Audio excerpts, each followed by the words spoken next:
வணக்கம், welcome to African Iyers kitchen. உளுந்து வடை நிறைய பேருக்கு வரது ரொம்ப கஷ்டங்க. ஆனால் இது குண்டு குண்டாக அழகாக புசு புசுன்னு வந்துருக்கு பாருங்கள். அட் த சேம் டைம் கிறிஸ்பியாகவும் இருக்கும். இது எப்படி செய்யலாம் அப்படிங்கிறது ஈஸியான டிப்ஸில் ரொம்ப குயிக்காகவும் செஞ்சிடலாம். அண்டு எப்போ வேணாலும் நினச்சா உடனே அப்போ நினச்சா ஒரு ½ ஊற வச்சு கூட பண்ணிடலாம். வாங்க அதை எப்படி செய்யலான்னு பார்க்கலாம்.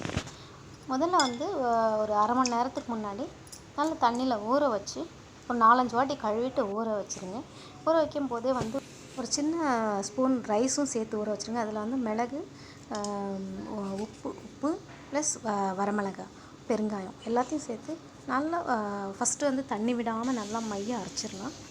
தேவையான அளவு உப்பையும் போட்டுட்டு கொஞ்சம் கொஞ்சமாக தண்ணி தெளித்து நமக்கு எந்த அளவுக்கு கன்சிஸ்டன்சி வேணும், ஃப்ளஃபியாக வேணுன்ற அளவுக்கு அப்பப்போ தண்ணி தெளித்து அரைச்சி வச்சுக்கலாம். அதோடய சேர்த்து அரைக்கிறேன். அப்போ உங்களுக்கு நல்ல மிக்சிங் கொடுக்கும். ஆனால் அளவு பார்த்து போட்டுக்கோங்க. உப்பு போட்டு கொஞ்சம் கொஞ்சமாக ஒரு 2-3 வாட்டி தண்ணி தெளித்து ஃபஸ்ட்டு ட்ரையாக அரைச்சிடலாம். தண்ணி இருக்குது. அதுக்கப்புறம் தேவையான அளவு தண்ணியை விட்டு ஒரு 2-3 வாட்டி நீங்கள் செக் பண்ணிங்கனால தெரியும். அந்த மாதிரி தண்ணியை தெளிச்சுட்டு இந்த அளவுக்கு பார்த்தா அப்படியே மை மாதிரி இருக்கும்.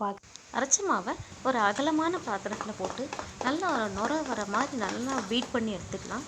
அந்த அகலமான பாத்திரத்தில் போட்டு ஃபோர்க்கோ இல்லை நல்லா ஒரு பெரிய கரண்டியோ வச்சு நல்லா பீட் பண்ணிங்கன்னா உங்களுக்கு மாவு பார்க்கும்போது அப்படியே உப்பின மாதிரி கலரும் நல்லா மாறும். நம்ம அரைக்கும் போது இருக்கிறதுக்கும் இந்த மாதிரி பீட் பண்ணதுக்கப்புறம் அந்த மாவை வடை போடுறதுக்கு ஒரு சின்ன ட்ரிக்ஸுங்க இதில் சொல்கிறேன்.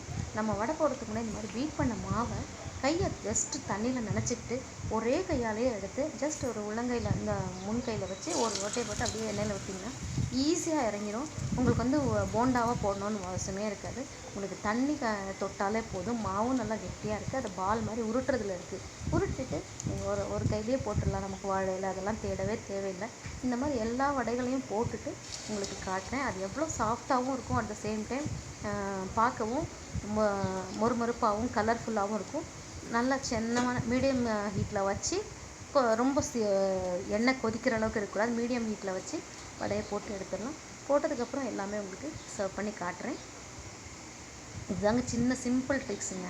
ஜஸ்ட் உருண்டையாக தண்ணி தொட்டு கையில் போட்டாலே போதும். உங்களுக்கு ஒட்டவே ஒட்டாது மாவு. ஏன்னா நம்ம அந்தளவுக்கு ஃப்ளஃபியாக அரைச்சிருக்கோம். அதை நான் மீடியம் ஹீட்டில் வச்சு தான் பொரிச்சிருக்கேன். ரொம்ப தீயாக இருந்துச்சுன்னா கூட கருப்பாக வந்துடும் வடை. இந்த மாதிரி கோல்டன் ப்ரௌனில் பொரிக்கணும்.